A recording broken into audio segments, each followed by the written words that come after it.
Hey, how you doing, girl? It's Miguel. I'm here again. Um, just getting situated this morning. I just want to say how much I appreciate having you in my life, and thank you very much for clicking on the link and you know being open to getting to know me a little bit better. Um, I hope that I can, just convey to you a sense of comfort and enjoyment while we spend this time together.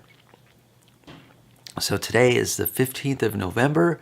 It is Thursday, and this week is almost over. We've got less than a week until Thanksgiving Day, and that's pretty exciting stuff. Looking forward to that. And how many days do we have until Christmas? I don't know. It's probably like 4 weeks, 4.5 weeks. So that'll be neat. Well, I figured why don't we just start our presentation today by checking out what Mary Mackenzie has to say in her Peaceful Living book. So today is November 15th, and the quotation for the day comes from a proverb. It says, "A ship in the harbor is safe, but that is not what ships are built for." That's true. A ship is built for sailing. I like that metaphor. I'll say it again. A ship in the harbor is safe, but that is not what ships are built for. So the subtitle of Mary Mackenzie's commentary is "Protecting Ourselves is an Illusion." Let's say your boss offers you a raise, but you're suspicious of his motives. You sit with your arms crossed, deliberately showing no emotion. Or let's say that your teenage son mows the lawn without being asked, and you say to him, "What's that about? What's going on? What's this going to cost me?" I'd guess that you are trying to meet your need for protection in these two scenarios. Have you ever noticed what happens when you try to protect yourself in your relationships? My motto used to be protect, protect, protect. At all costs, protect. I carried it with me everywhere I went, even if I wasn't in danger. My desire to protect myself appeared to other people as defensiveness, anger, or a lack of caring. And because I worked so hard to protect myself, I did not meet my needs for intimacy, love, collaboration, fun, and many others. Except in extreme cases of physical danger when we protect ourselves, we also deny ourselves the opportunity to meet our needs for connection, intimacy, love, and harmony. And the thought for the day is, be aware of the illusion of protection in your life today. So this is actually a really interesting thought for me. I've been considering this on and off for the last couple days. And it's not like I've made any major progress in my deliberations. But I have been trying to figure out what this whole idea is of, say, safety in relationships and protection in relationships. And, of course, this is a big subject, and I'm only going to be able to touch on just the most broad aspects of the subject, and probably in a way that will be inadequate. But I'm thinking about mainly questions of vulnerability, right? And when vulnerability makes sense and when it doesn't, right? There must be some kind of cost-benefit analysis. There must be some benefit to hiding information, to keeping it tucked away, to being silent. It's a choice to be silent when you could choose to express yourself. And the idea, I guess, is that there are consequences to self-expression and consequences to honest self-expression. So, consequences to honest self-expression.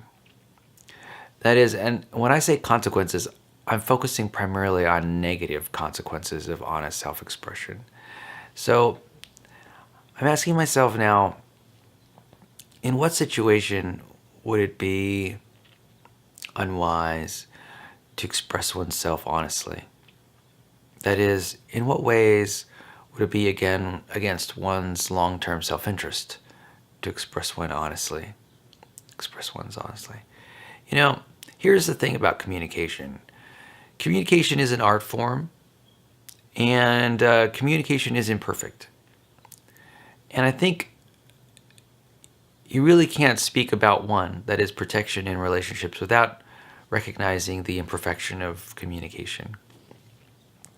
And I think that's probably one of the main reasons that people seek safety in their relationships when it comes to being vulnerable. I'm only talking about the vulnerable aspects of it. You know, I have a feeling that a lot of it has to do with one's skill in communicating with others. The problem with miscommunication is that it can have consequences which are undesirable. It can have consequences which are unpredictable. Miscommunication is a problem. And, I think that's what's so important about building bonds of friendship and brotherhood with relatives and friends. It's as if there's this willingness to accept a certain amount of miscommunication before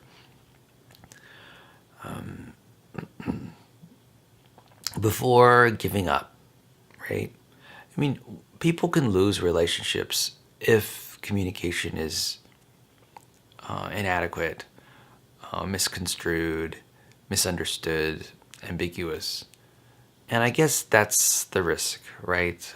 That's the main risk, that you might lose a relationship that's pretty adequate, pretty satisfactory, maybe a relationship you're enjoying. There's this sense of loss that's possible. And, a lot of it is determined by, not only your attitudes as you're communicating, your ability to communicate, your skill level, your attitude and your skill level, but also your partner's attitude and their skill level. In fact, I think this is really true. I think this is why people have chemistry or don't. Why people gel or don't. And I think there's this match of communication skill and an attitude of compassion. There's like these joint levels that sort of need to be in the same ballpark in order for two people to have chemistry. I think that's really what it is. And when I say compassion, I mean compassion, understanding, empathy in the face of miscommunication. I think that's why family is so important, is because there's this idea that the bond between family members, that blood bond, is so strong that it can withstand lots of miscommunication and just remain and hold fast when other relationships would become untethered. At least that's the theory. Right? You give people second chances if they are your family members. And I really appreciate that. It really comes down to this idea that communication is ambiguous, and people who communicate quite often are not very skilled. And the ambiguity, the unskillfulness, even the thoughtlessness of communication can disrupt, can rupture relationships. And it's really easy for that to happen. And so There has to be a level of trust that needs to be developed. And you know what? This trust really only occurs over time. And when I'm talking about over time, I'm talking about over the period of a year and a half of regular visits. I would say that a year and a half of regular visits is what I'd call the minimum amount of time to familiarize yourself with any one person and to develop bonds of lasting trust. At least that's been my experience. Why does it take so long? I'm not sure. Anyway, thank you very much, Mary. I appreciate the insights for today. So, like I mentioned, the holidays are upon us, and I wanted to read a passage from this book, Hark, a Christmas Sampler. I was going to give something a try. I was going to put on some reading glasses. Now, these are not the most stylish reading glasses I have, but I think they're going to do. So this is talking about different, this passage in this book is talking about different Santa Claus characters. And we're going to just go through some of the lore and stories related to the Santa Claus persona. So here's one I'm just going to start reading here at the beginning of the section. It says, Befana is an Italian gift giver, an old woman who is too busy cleaning her house to go with the wise men to Bethlehem. According to legend, she searches the world over every Epiphany Eve, leaving gifts and candy in the shoes of sleeping children, just in case one of them is the child she seeks. The Russian version of Befana is the old woman babushka. This is fascinating. I had no idea that there was an Italian gift giver, an old woman too busy cleaning her house to go with the wise men to Bethlehem. That is a fanciful story if I've ever heard one. So here's another version or another related story related to the Christmas mythos. Jultomen is a Swedish gnome with a red cap and a long white beard who rides on a sleigh pulled by a goat. He brings presents on Christmas Eve, and the children leave out bowls of porridge for him, as well as carrots for his goat. Charming. And it's funny, it's really funny how I haven't heard of these at all. Father Christmas is the gigantic English gift bringer who wears a scarlet robe lined with fur. He is crowned with holly or ivy or mistletoe and takes part in mummers' plays at Christmas. I don't know what mummers' plays is. Mummers' plays at Christmas? Okay, and then Kris Kringle is the baby Jesus himself as a gift giver, bringing presents to German children on Christmas Eve, traveling on a pure white donkey. He leaves Christ's bundles of food, caps, mittens, and toys, as well as the occasional birch rod, as a warning to be good. What? So he's actually leaving for children birch rods, which are used to corporally punish children, as a warning to be good. And this is the baby Jesus himself as gift giver. My mind is just exploding. It's really amazing stuff I'm reading here. Who knew? Who knew? Christ's bundles of food, caps, mittens, toys, and the occasional birch rod. Oh my gosh. These stories, I think part of the reason these stories are so memorable is just because of how fantastic they are. They're basically unbelievable. I mean, almost unbelievable. No, they are unbelievable. It's hilarious. Kris Kringle is traveling on a pure white donkey. Oh my gosh, that's hilarious. That's amazing. Amazing stuff. It's amazing that It's amazing what I'm uncovering here. This is like a treasure trove of information. Santa Claus is the American version of the gift giver. I'm familiar with Santa Claus.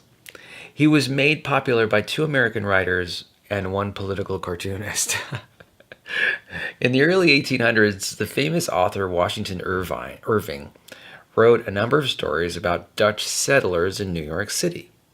St. Nicholas was a character in several of the tales. He rides over the tops of trees in a horse-drawn wagon, filling Christmas stockings that hang by the fire and smoking a long Dutch pipe. Author Clement Moore added more details, some of which he borrowed from other stories or other sources when he wrote his famous poem, A Visit from St. Nicholas. He probably took the reindeer from a children's poem called The Children's Friend. The trip down the chimney he patterned after the Dutch Black Peter. He may even have known about the Joltomen because he described St. Nicholas as a right jolly old elf. Thomas Nast was a well-known political cartoonist who drew many pictures of Santa Claus from 1863 to 1886 in the Christmas issues of the popular magazine Harper's Weekly. Nast invented Santa's Workshop, Santa answering letters from boys and girls, and even Santa drawing up lists of good and bad children. Nast was also the first to draw a picture of Santa at the North Pole. His cartoons feature a fat, jolly Santa with a red fur-trimmed jacket and a white full beard, just the way we think of Santa Claus today.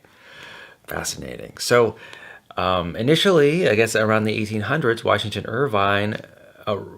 Irving wrote about how Santa rides over the tops of trees in a horse-drawn wagon.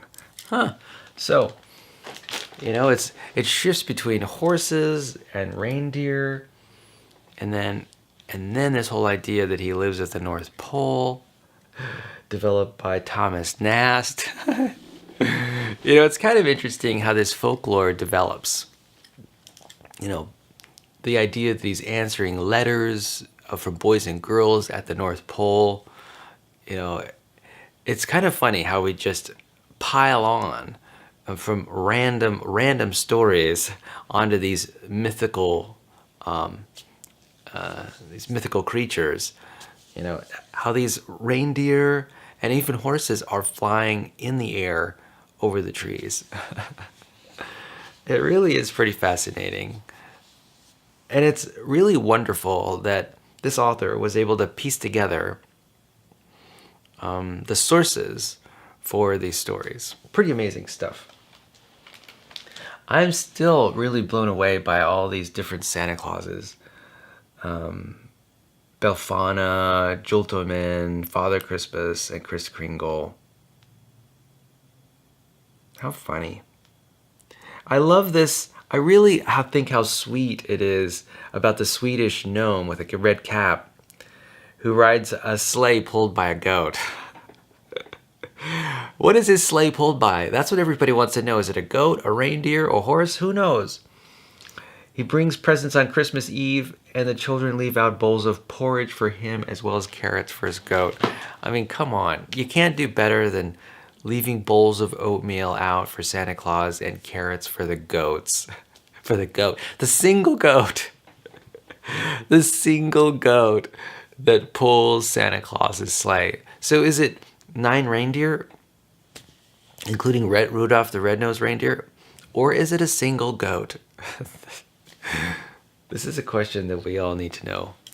So anyway, first of all, what a joy it is to read all of these stories and sort of get a more full sense of who Santa Claus is and what he's doing. Is he zipping down chimneys, or is he eating bowls of porridge?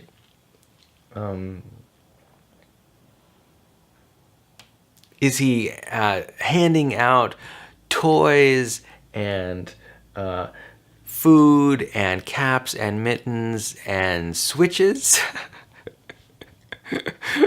to punish children's bottoms? Hilarious stuff, man. Anyway, I mean, it's quite entertaining if you really deep, deep, deep down into it. Anyway, so I was thinking that one thing we could do to enliven our session today is perhaps read some letters that you've written to me in the past. And maybe you can get a sense of my reaction to the letters that you wrote. And I actually pulled up one letter. Yeah, I think it's one of your more recent letters, but it was from some time ago. And I don't know when it was written, but oh my gosh. Let me tell you, first of all, just holding this letter makes me feel good. I just want to let you know that just holding this letter makes me feel good. And I was thinking that I might even start crying while reading these letters, so we'll see what happens. Dear Dad is how the letter begins. I am in gate, which leads to honors, and so far, I don't like honors that much. Okay, first of all, let me say that my heart bursts when I hear that you are in gate. I love to hear about your love of learning and your love of education and how you're excelling in the world. I mean, to me, it sort of gives me insight into just how curious and wondering and intelligent and smart you are. It really makes me feel proud, deeply, deeply proud to know that you're in gate, that you've got the initiative and the willingness to put yourself out there and learn as much as you can about the world around you, and that you're doing it in the company of other students who are just as devoted to learning and education, their own education. To me, it just makes me feel proud and excited for you. And then you say, and so far, I love how you phrase that. I don't. And look, you're even making this statement not in cursive, but it's in lettered language. You say, I don't like honors that much. Oh gosh, that is so sweet. So sweet. I know I'm not in school yet, but the summer homework I'm not a big fan of. And then this is in special writing too. I'm not a big fan of. And then it goes into yet another font. Sorry if this is messing with your eyes. I'll go even smaller if you want. Okay, first, I am loving this letter from the very first sentence. I'm loving the different fonts that you're using, right? The different typefaces. Loving that. And how you are mixing print with cursive and how you're expressing yourself about how you don't like honors that much. And you don't like the summer homework. I mean, who I know, who assigns homework during the summer? That's gotta be a drag, you know? I feel sorry for your mom, who probably has some role in enforcing this idea that you're doing homework. You know, first of all, I just want to acknowledge the willingness and the courage to sit in your room and read doing your summer reading assignments, you know, when you could be playing outside, right? First of all, I want to recognize that amount of dedication that you have, that commitment, to education, really the willingness to sort of forgo your own needs and sort of satisfy the study requirements for being in this GATE program and being in the summer reading program. I mean, I just want to say how much I admire your willingness to commit to that kind of activity. So, wow, amazing stuff. And then I love this little joke. Sorry if this is messing with your eyes. See, you're acknowledging that the font is changing. And she says, I'll go even smaller if you want. That is, first of all, a joke, a brilliant joke. Sort of needling me, saying, hey, I'll go even smaller if you want. I wonder if that's a sense of humor that you have. Are you sort of sarcastic in your humor at times? Or at least a little ironic? I think so. Thanks for niggling with me. Anyways, as you can see, I love making different fonts. Oh, here she is. She's talking about the different fonts and how she loves it. And let me say, I love using different fonts too. I'm all about the different fonts. And in fact, I just sent you a Thanksgiving letter that includes different fonts. So what I like about the different fonts is how you can express yourself emotionally. You can get across emotional information using different typefaces, different fonts in your letter writing.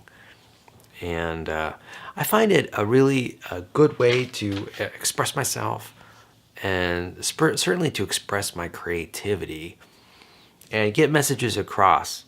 So I'm really happy that you found that avenue of artistic self-expression to help you communicate more intentionally. All right, so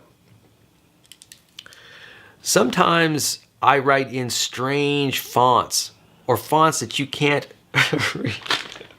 Okay, first of all, this is great stuff.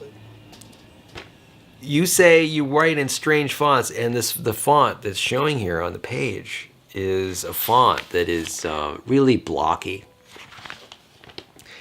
Or fonts that you can't read. And the word read is made out of letters that have this really curly Q font. Oh my gosh. Oh my gosh. I'm loving this letter so much, girl. All right. Or maybe in this playful font or boring font. Oh, I'm loving this. So the boring font is made in letters that are just pretty traditional. Weird fonts. Look at that weird font. Oh, yeah. Circle font. Oh, yeah. Everything's in circle. Triangle font. Whoa, look how she's doing. That's like a really lots of angles in the triangle font. Square font. Oh, my gosh. Valentine's Day's font. Look at those. This is a font that's got lots of hearts around it. Square font, of course, is where all the circles are squares. Triangle fonts, where everything's triangle-y. Hold up, she says. Am I spelling font right? Oh my gosh. Looks up font on Google search browser. Okay, good. Sorry about that. Okay, first of all, I am loving your in the moment self-expression, your vulnerability, your willingness to sort of explore whether or not you're getting it right.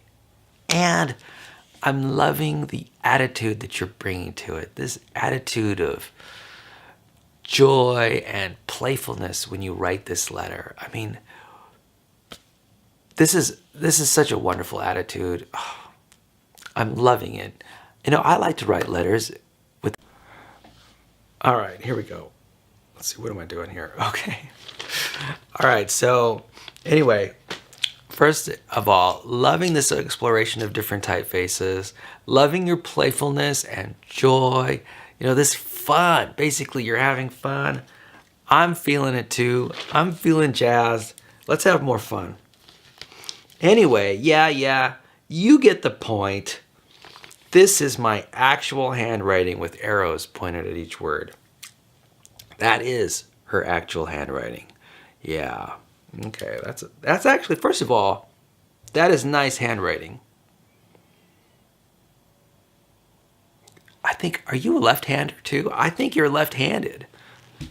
Man, again, this whole idea of you being left-handed affects me deeply. I'm like, oh yeah, that's my kid, man, that's my kid. She's left-handed just like me. We've got something in common, something that we share. Girl, I don't know about you, but when I contemplate us and our relationship, it goes real deep.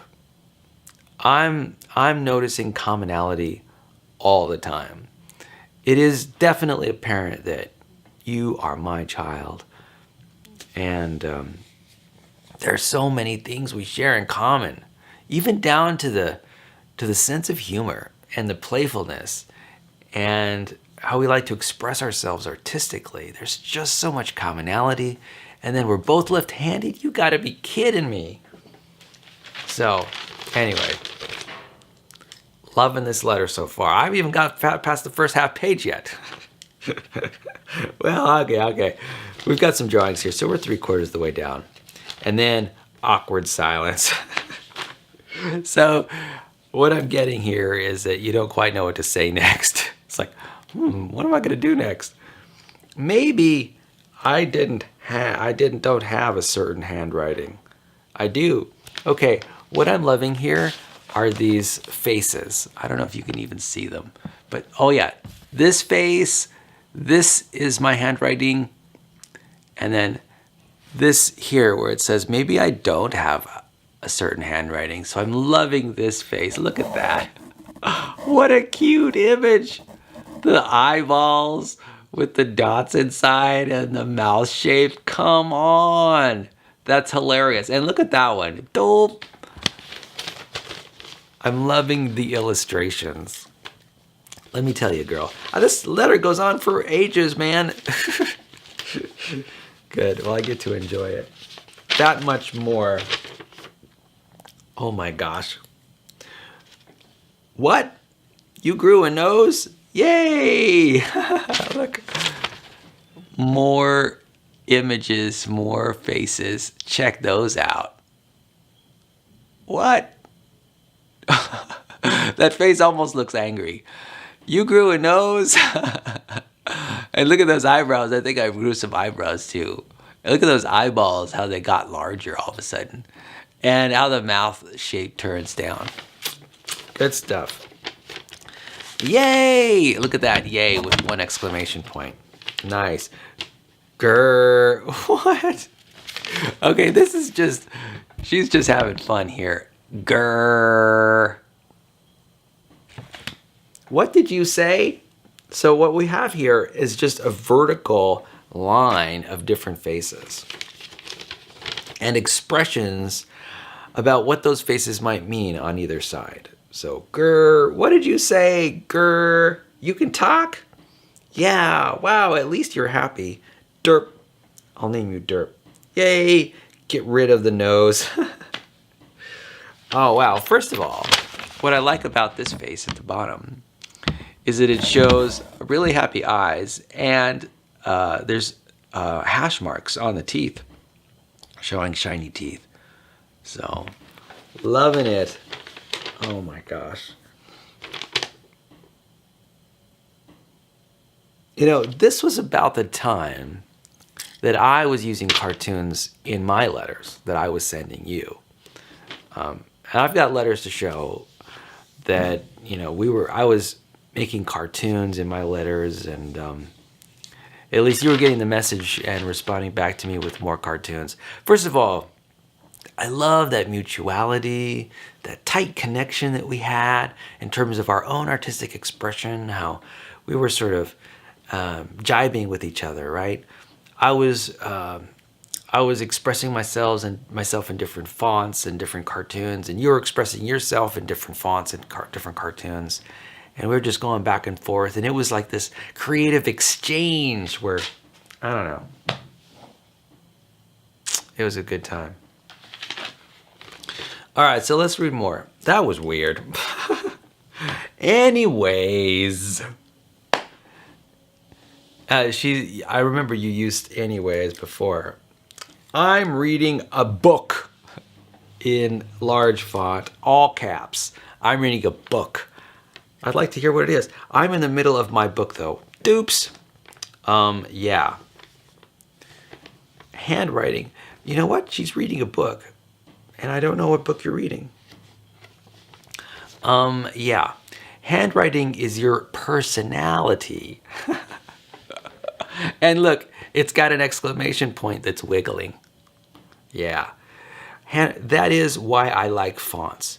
If you haven't seen a person in a while, use a font that will make them go, "What happened?" Then surprise them with your regular handwriting. It's just fun to do. It's just fun to do. I agree. Here is all the tape I have. Boom. So, by the way, girl, I've got tape too. Duct tape. I've also got some other kind of tape, which I use in my letters occasionally. Looks like she's got loops and dots, chevron, shiny red stuff, fish scales, some kind of like a sunrise, sunset, tape, diamonds, plaid. Look at this, she's even got plaid tape and rainbow tape. I love this one because I can write and draw on it. Customize. Oh, okay. So right there, that's the, that's just regular tape. That's just masking tape right there. There we go. That's the masking tape. She says, I love this one because I can write and draw on it. Customize. Oh, yeah. First of all, I'm loving all the creativity here. How you're drawing on all sources to sort of, you're being creative about what you could put on the paper. Expressing yourself, expressing your personality, and doing it joyfully. Come on. I'm trying to find out how to take a picture of my camera because I didn't bring my phone on the trip.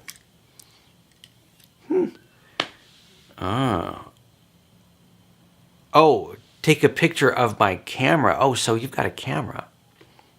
And you didn't bring your phone on the trip. Oh, that's interesting. Some facts about me. My favorite animal, wolf. Cute. So you drew a picture of a wolf there. Oh my gosh. This is beauteous.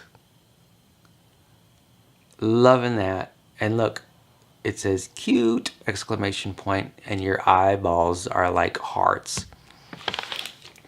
And I think what I ended up doing was giving you a gift of a wolf at some point. I think it was maybe a puppet or maybe a toy, I forget what. So you go on to say that my favorite color is blue. Oh my gosh, and she's got some blue marking there. Nice. And so blonde hair, hazel amber eyes, freckles, kind of what I look like. My favorite stuffed animal in my collection, aka Snoopy. So looks like you've got a stuffed animal, which is a dog, in your collection, Snoopy. Bye-bye. And you're wearing a t-shirt. First of all, I love this picture of you. There you go. You got the long hair, and then you've got a t-shirt that says, "Believe in your selfie." You're wearing shorts, shoes. Man, look at that cute girl. You really put together that face. That is one cute picture.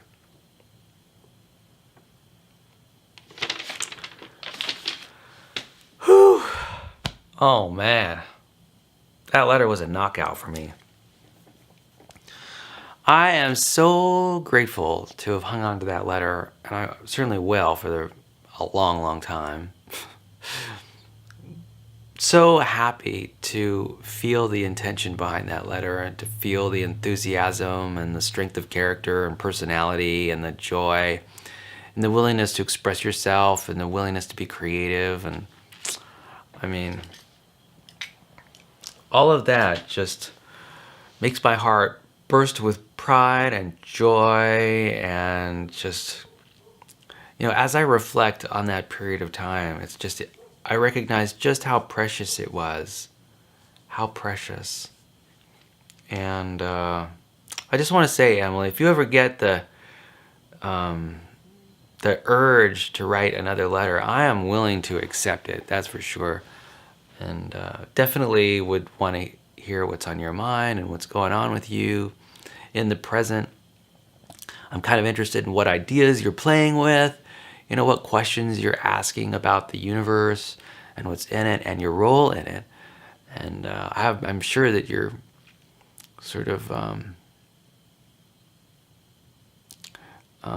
asking those questions of yourself right now. And, high school is challenging. I remember when I went to high school, freshman year, it was, I had a good time and all. But there were points when it was pretty challenging. High school is not necessarily an easy road to hoe, so to speak. It can be challenging. There's a lot of change that's going on. You're interacting with your friends, and that's great. And, you're doing a lot of work, learning a lot about the world and your place in it, learning about history and geography and mathematics and science and, getting to know just what this world is all about. And, it's a fascinating journey that you're on. And I really admire the fact that you're on it and braving it. And, I know you're doing the best you can to survive and thrive in your world. And I'm just happy to see that development unfold in you. I'm just so grateful that I'm able to provide, me and your mother and your stepdad are able to provide you a solid place to live, and with the material goods that you need to be effective in your world. I think you're going to a great school with lots of opportunity to learn about marine biology and robotics. And if you want to, sports like running and basketball and volleyball. And all these are wonderful ways to help you express yourself and just help you develop as a human, as a woman. Help you develop into a person who is, insightful and thoughtful and kind, generous, courageous. And anyway, I'm just so pleased that things are going as well as they are. I'm grateful that you're happy and healthy. I'm grateful that you have a really healthy body, and that your teeth are getting straight, just like mine. Check it out. And anyway, I'm just so pleased about the way things are going. So I'm really quite happy. I'm really quite happy for you. And I'm glad things are really lining up for you. Yep. And I'm willing to provide that extra boost when you need it. Absolutely. When you need those boosts of encouragement or even money, like, hey, I need some cash, Dad. Can I borrow the car keys? Not yet, of course. Not until you get your learner's permit or other things, but totally up for supporting you and helping you develop and learn more about the world. Speaking of learning more about the world, I personally am gearing up to sign up for classes for next semester at Allen Hancock College. And I've got a pretty good idea that the class I'm going to take is welding. And I'm also going to take a yoga class for sure. And I might even take not just welding and yoga, but I also may take a class in flower arranging. So I'm actually pretty excited about these three things. And I really do want to dive into a weekly yoga practice, if not daily yoga practice. I'll get there eventually. I made a decision last night that was pretty meaningful to me. And the decision was that I would put more emphasis on education and exercise. E and E. Now, it's interesting how they both begin with the letter E.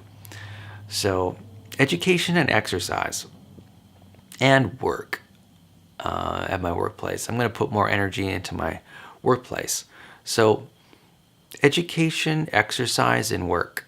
Whee! WEE! Exclamation point. So that's where I'm going to try to put more emphasis. And so at least next semester, January, February, March, April, and May, we'll see how those 5 months go as I emphasize those areas of my life.